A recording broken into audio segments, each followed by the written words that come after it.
Vom Stellplatz in Sigmaringen hat man eine hervorragende Sicht aufs Schloss.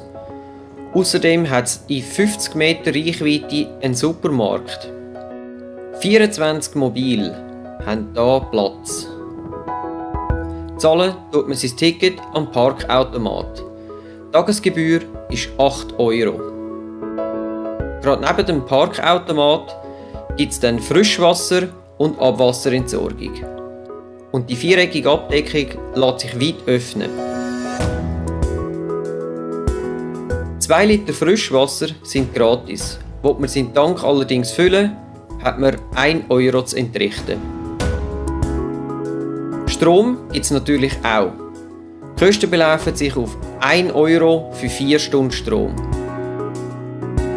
Sollte es oben keinen Raum mehr haben, so gibt es die Möglichkeit, noch auf den zweiten Platz oben runterzufahren.